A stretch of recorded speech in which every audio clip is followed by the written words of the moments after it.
Question à notre deuxième invité qui nous a rejoint sur ce plateau, Najat Vallaud-Belkacem. Bonjour, vous êtes la toute nouvelle porte-parole de la candidate socialiste Ségolène Royal. Vous l'avez regardé, j'imagine, Jacques Chirac. Avec son départ, c'est toute une nouvelle génération qui arrive au devant de la scène. Qu'est-ce que vous en retenez? Est-ce que, comme Christine Claire, vous dites que c'était pas si mal?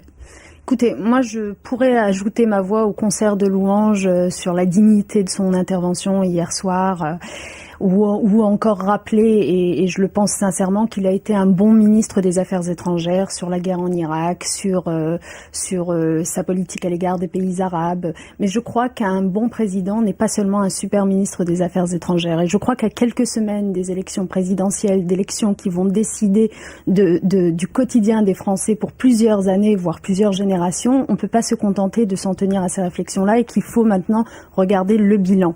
Alors le bilan, moi ce que je lui reproche, c'est que dans son intervention d'hier soir, finalement, il a quitté ce quinquennat de la même façon qu'il y était arrivé, avec des belles formules incantatoires et peut-être une certaine sincérité, mais en tout cas rien qui n'ait été mis en œuvre de façon effective et efficace. Et ce que je lui reproche, au-delà de points précis de ce bilan, c'est que pour moi, il a définitivement discrédité l'institution présidentielle. Et je crois que c'est comme ça qu'on se retrouve dans la situation dans laquelle on est aujourd'hui, où les Français, finalement, face aux trois candidats qu'ils ont en face de Nicolas Sarkozy, Ségolène Royal et François Bayrou, sont totalement indécis. La moitié d'entre eux se disent encore indécis parce qu'ils ne savent pas ce que peut réellement faire un président Chirac, de la République. responsable de la crise du politique. Vous êtes d'accord, Christine Claire? Mais pas lui seulement. On aurait pu dire la même chose de François Mitterrand, qui lui aussi a été un excellent ministre des Affaires étrangères, comme vous dites.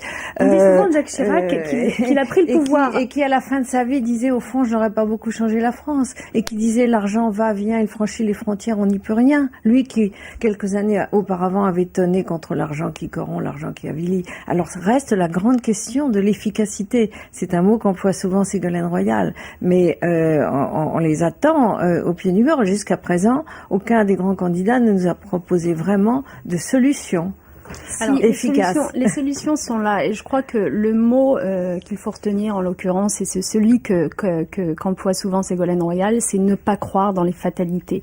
Et je crois que Jacques Chirac, en faisant de la figuration, aussi bien pendant son premier mandat où il a été longtemps en cohabitation, certes, mais surtout dans son dernier quinquennat où il n'était pourtant pas en cohabitation, il a donné l'impression que ses ministères partaient l'un après l'autre à volo sans pouvoir rien contrôler. En faisant de la figuration, Jacques Chirac nous donne le sentiment qu'il y a une fatalité, que la France part à son tour à volo et qu'on ne peut rien y faire. Et je crois que le discours de Ségolène Royal, qui est aujourd'hui de dire si on reprend un par un les grands sujets de société qui sont en particulier l'éducation, l'emploi, la justice sociale, on peut arriver à construire une autre société. Et c'est ce qui manque dans les discours des autres candidats. Alors on va y revenir au programme de Ségolène Royal, mais peut-être une question prospective pour Jacques Chirac, Christine Claire. Qu'est-ce qu'il va faire maintenant? Comment vous l'imaginez, le Chirac retraité? D'abord, il sera la statue du commandeur. Vous savez, à peine aura-t-il quitté l'Élysée, nous allons tous nous précipiter pour l'interviewer, pour savoir ce qu'il pense du nouveau président, de la nouvelle présidente, de telle ou telle mesure. Donc, il fera peser cette épée de Damoclès en permanence. Et puis, il va certainement avoir une responsabilité internationale. Lui qui a été l'homme multiculturel, l'homme du dialogue entre les cultures, et qui, depuis peu est l'homme de l'environnement, il va certainement faire un peu comme Bill Clinton ou Al Gore. Enfin, je l'imagine très bien parcourant le monde. Oui. Le passage de témoin à Nicolas Sarkozy, on sait que son soutien est probable dans les prochains jours. On a l'impression que les relations sont un peu plus apaisées, dépassionnées, plus professionnelles. Est-ce que c'est votre sentiment? Du fait que d'abord Nicolas Sarkozy attaque beaucoup moins à Jacques Chirac, et pour cause, parce qu'il réalise peut-être un peu tard qu'il a besoin de son soutien. Et alors que demander un soutien quand on clame la rupture, est-ce que c'est possible?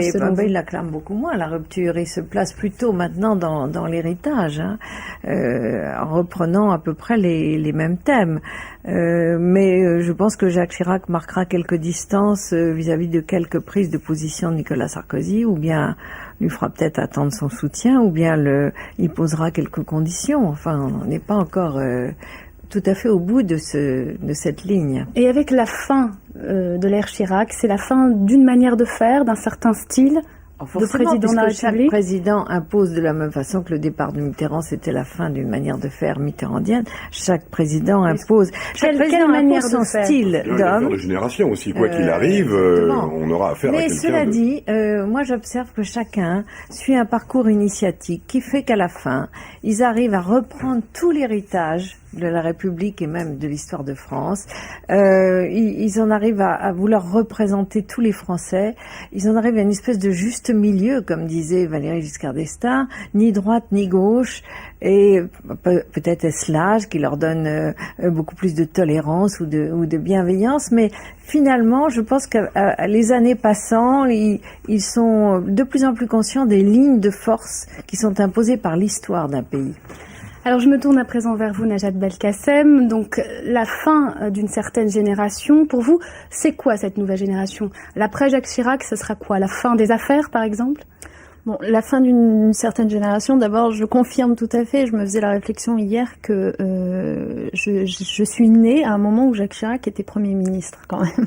Donc vous êtes toute jeune, vous avez 29 ans, c'est ça? J'ai 29 ans, voilà. Donc c'est vrai que cette longévité en politique, à mon avis, c'est quelque chose avec lequel on va en finir et que ça va amener peut-être une nouvelle façon de faire de la politique. Et je rejoins Christine Claire lorsqu'elle dit que cette longévité avait tendance à donner des hommes politiques qui finalement sortaient des clivages, qui devenaient beaucoup plus consensuels parce qu'ils avaient appris des choses au fil des ans, et qu'aujourd'hui on va avoir affaire à des hommes politiques et des femmes politiques qui seront beaucoup plus clivés puisqu'on sera beaucoup plus dans une société du zapping et une politique aussi du zapping.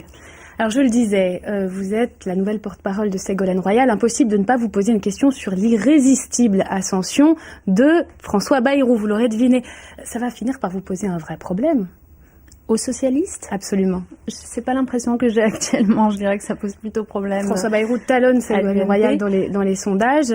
C'est quand même préoccupant. Ça vous inquiète ou pas? Non, très franchement, non. Il y a plusieurs choses. D'abord, quand on dit qu'ils talonnent les uns et les autres dans les sondages, on parle de sondages qui concernent une partie très réduite. C'est le principe même des sondages de la population. Le dernier sondage le donne à 23%, Ségolène Royal 25,5%, et celui de dimanche, ils étaient tous les deux à 23%, sondage IFOP. Donc population qui, pour la plupart, se déclare majoritairement indécise. D'ailleurs, quand vous regardez le détail de ces sondages, vous voyez que dans ceux qui se déclarent prêts à voter pour Bayrou, il y a près de 70% d'entre eux qui ne sont pas bien sûrs de leur choix.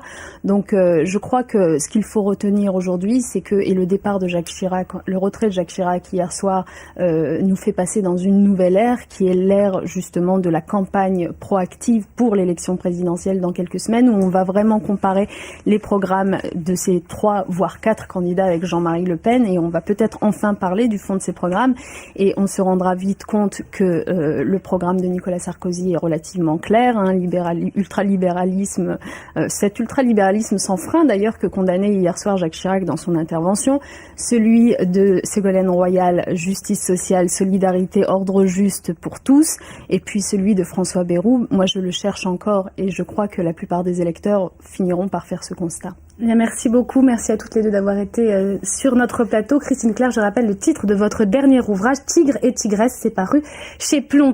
Avant de se quitter, Claude, un mot